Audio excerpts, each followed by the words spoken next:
Hi friends, ఇవాళ వీడియోలో ఏంటంటే మనం ఇన్వర్టర్ ఏసీలకైనా నాన్ ఇన్వర్టర్ ఏసీలకైనా స్టెబిలైజర్ ఎందుకు యూజ్ చేయాలనేది ఇవాళ మీకు ఎక్స్ప్లెయిన్ చేస్తాను అనమాట. స్టెబిలైజర్ ఎందుకు యూజ్ చేయాలి అంటే స్టెబిలైజర్లోన మనకి చాలా రకాల ట్రాన్స్ఫార్మర్స్ అనేవి ఉంటాయి అన్నమాట. అలాగే ఇన్వర్టర్ ఏసీల్లో అయితే మనకి సర్క్యూట్స్ అనేవి ఉంటాయి కదా. ఈ సర్క్యూట్స్ అనేవి ఎలా పనిచేస్తాయి అంటే మనకు వచ్చే కరెంట్ని ఫ్రీక్వెన్సీగా పంపిస్తుంది అనమాట.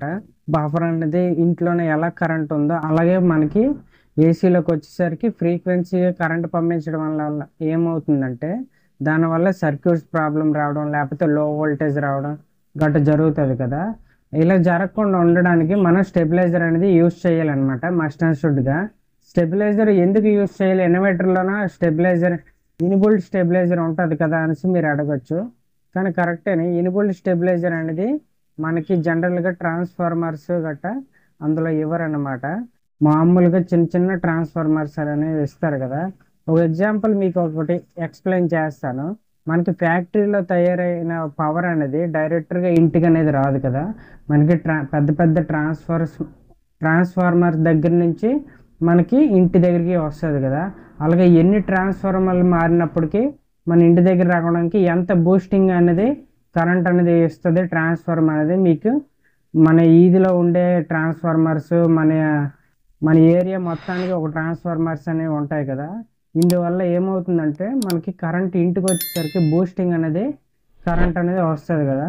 ఇలాగ వచ్చినప్పుడు ఏమవుతుందంటే మన ఈదిలో వెల్డింగ్ షాపులు ఉన్నా, లేకపోతే హార్డ్ వర్క్ షాపులు ఉన్నా, లేకపోతే ఈ లైన్ మన వీధిలోన ఏమైనా ట్రాన్స్ఫార్మర్స్ వీక్ ఉన్నా, ఏదైనా ప్రాబ్లం వచ్చినప్పుడు మెయిన్ మన ఇంట్లోన ఏమైనా ఎలక్ట్రానిక్ కాంపోనెంట్స్ అనేవి కాలిపోతాయి అన్నమాట. ఇలా కాలిపోకుండా ఉండడం కోసం మనం స్టెబిలైజర్ అనేది యూజ్ చేసుకోవాలి. ఎగ్జాంపుల్గా మీకు ఒక స్టెబిలైజర్ అనేది చూపిస్తున్నాను కదా. ఇప్పుడు నార్మల్గా మనం ఇంట్లో వాడే ప్రతి దానికి మామూలుగా ఏసీలకైనా ఫ్రిడ్జ్లకైనా ఇలాంటి స్టెబిలైజర్ అనేది ఉంటుంది. ఇది నార్మల్ స్టెబిలైజర్ అనమాట, బూస్టింగ్ స్టెబిలైజర్ అయితే కాదు ఇది. ఈ స్టెబిలైజర్ వాడడం వల్ల ఏంటంటే బెనిఫిట్, ఈ ట్రాన్స్ఫార్మర్ అనేది ఉంటుంది కదా, ఈ ట్రాన్స్ఫార్మర్ నుంచి డైరెక్ట్ కరెంట్ అనేది మనకి ఏసీకి కానీ ఫ్రిడ్జ్లకు కానీ వెళ్తుంది కదా. ఇవి వెళ్ళినప్పుడు డైరెక్ట్ కరెంట్ అనేది వెళ్ళిపోద్ది అనమాట. అలాగే ఇలాంటి స్టెబిలైజర్లో బూస్టింగ్ స్టెబిలైజర్లు కూడా ఉంటాయి. ఈ స్టెబిలైజర్ చూసారు కదా, ఆల్రెడీ మనకి ఇక్కడ ఇన్పుట్స్ అనేవి కనిపిస్తున్నాయి కదా. ఇవన్నీ పవర్ సంబంధించిన ఇన్పుట్స్ అనమాట. ఇవన్నీ ఇన్పుట్ అయ్యి అవుట్పుట్ ద్వారా కరెంట్ అనేది ఇక్కడ సైడ్కి ఉండే కనెక్టర్కి వెళ్తుంది అనమాట. ఈ కనెక్టర్కి వెళ్ళినప్పుడు డైరెక్ట్గా ఏసీకి కానీ ఫ్రిడ్జ్కి కానీ మనకి కనెక్ట్ అవుతుంది. ఇది మనకి నార్మల్ స్టెబిలైజర్లోన ఈ రిలే అనేది ఇస్తానమాట. అంటే స్టెబిలైజర్ని గైడ్ చేయడానికి, ఒకవేళ మనకి టైమింగ్ మీద ఆన్ అవ్వాలి అన్నప్పుడు ఇలాంటివి గైడ్ చేస్తాయి. అలాగే ఈ పీసీపీ కూడాను బూస్టింగ్ స్టెబిలైజర్లో కూడా ఉంటాయి.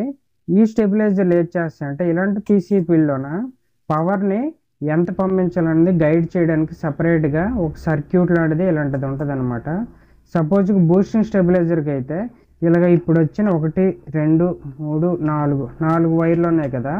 అలాగే ఇంకా ఎక్స్ట్రా వైర్లు అనేవి ఇలాంటి స్టెబిలైజర్లోనే ఉంటాయి అన్నమాట. ఇవి వెయిట్ చేస్తాయంటే మనకు వోల్టేజ్ డ్రాప్ అయినా హై అయినా సరే దాన్ని గైడ్ చేసి ఆటోమేటిక్గా అవుట్పుట్ అనేది ఇక్కడికి పంపిస్తుంది అనమాట ఈ కనెక్టర్కి.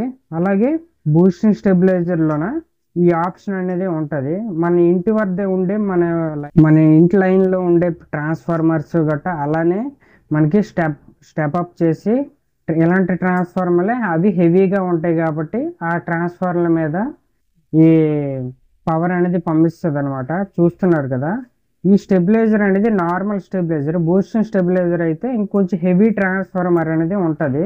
హెవీ ట్రాన్స్ఫార్మర్ ఉండడం వల్ల మనకి ఎక్కువ పవర్ని జనరేట్ చేయడానికి అవకాశం ఉంటుంది అనమాట. అలాగని ఎక్కువ పవర్ వస్తే తక్కువ పవర్ జనరేట్ చేయడానికి ఇలాగా ఆప్షన్ అనేది ఉంటుంది అనమాట. ఇన్వర్టర్ ఏసీలు అంటేనే ఇన్బుల్ట్ స్టెబిలైజర్ ఉంటుంది, లేకపోతే అందులో మొత్తం మాడిఫికేషన్ చేసి అప్గ్రేడ్ చేసి ఉంటారు కదా అని.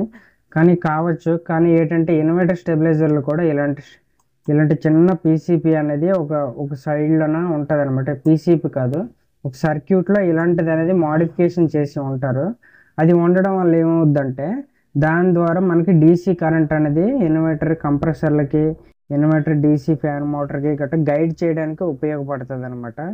మనకి ఫ్లక్చువేషన్ని గైడ్ చేయడానికి అంటే ఉపయోగపడదు అది. ఎందుకంటే వోల్టేజ్ని మనకి వీధిలో హార్డ్వేర్ షాపులు ఉన్నా, వెల్డింగ్ షాపులు ఉన్నా, ఇంకేదైనా జరిగి మీకు తెలియకపోవచ్చు కదా. ఇలాంటి టైంలో ఏమవుతుందంటే మనకి వోల్టేజ్ వల్ల సర్క్యూట్స్ అనేవి ప్రాబ్లమ్స్ వస్తాయి కదా. ఈ ప్రాబ్లమ్స్ రాకుండా ఉండడం కోసం ఇలాంటి సర్క్యూట్స్, ఇలాంటి ట్రాన్స్ఫార్మర్ ఉండే హెవీ బూస్టింగ్ స్టెబిలైజర్ అనేది యూస్ చేసుకోవాలి. ఇప్పుడైతే మీకు సర్క్యూట్స్ అయితే చూపిస్తున్నాను. ఇప్పుడు చూస్తున్నారు కదా, జనరల్గా అయితే ఇది వేరే కంపెనీది అనమాట. కంపెనీ పేరు అయితే నేను మెన్షన్ చేయను. కానీ ఇప్పుడు మీకు ఇందులోన ఈ సెక్షన్ చూసారు కదా, ఇది పవర్ సప్లై అనమాట. ఈ పవర్ సప్లై వల్ల ఓన్లీ ఈ సెక్షన్ అనమాట. ఇక్కడ నుంచి ఇక్కడ ఫ్యూజ్ ఉంది, ఈ ఫ్యూజ్ నుంచి ఈ ఫ్యూజ్ ఈ ఏరియా వరకే స్టెబిలైజర్ అనేది బూస్ట్ చేస్తుంది అనమాట. అంటే బూస్ట్ అంటే మీకు అలా చెప్పుంటారు చూడండి, ఆల్రెడీ ఇక్కడ కనిపిస్తుంది కదా 240 వోల్టేజ్ అని. ఇది ఈ సెక్షన్ వరకు వోల్టేజ్ని క్యాపబిలిటీ చేస్తుంది అనమాట. అంటే మీకు ఎంత కరెంట్ వేసి ఇంటికి వస్తుందో ఆ కరెంట్ని ఇక్కడ నుండి ఈ చిన్న ట్రాన్స్ఫారం చూసారు కదా, ఇంత చిన్న ట్రాన్స్ఫార్మర్, ఇంత పెద్ద ట్రాన్స్ఫారం ఎంత తేడా ఉంటుందో ఈ చిన్న ట్రాన్స్ఫారం మీద మనకి ఈ సర్క్యూట్ మొత్తం రన్ అవుతుంది అనమాట. ఈ చిన్న ఐసీఎల్, ఈ ట్రాన్సిస్టర్లు మొత్తం, కెపాసిటర్లు గట్ట మొత్తం రన్ అవుతుంది అనమాట ఈ ఒక్క ట్రాన్స్ఫార్మర్ వల్ల.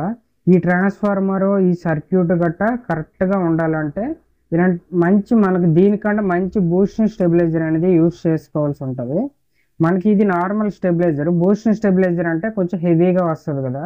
అందుకు మీరు ఏంటంటే ఈ సర్క్యూట్స్, మనకి ఈ సర్క్యూట్ పోయింది అనుకోండి, అప్రాక్సిమేట్లీ ఒక 5000 అంటే 10,000 ఆ రేషియోలో ఉంటుంది కదా. అందుకు మీరు ఈ సర్క్యూట్స్ ప్రాబ్లం రాకుండా ఉండాలి అంటే బూస్టింగ్ స్టెబిలైజర్ అనేది యూస్ చేయాలన్నమాట. ఇన్వర్టర్ ఏసీలకి మీకు ఇన్బుల్ట్ స్టెబిలైజర్ అంటారు కానీ ఏమీ ఉండదు. ఇక్కడ ఒక రిలే, ఒక చిన్న కెపాసిటర్ ఉంటుంది అనమాట.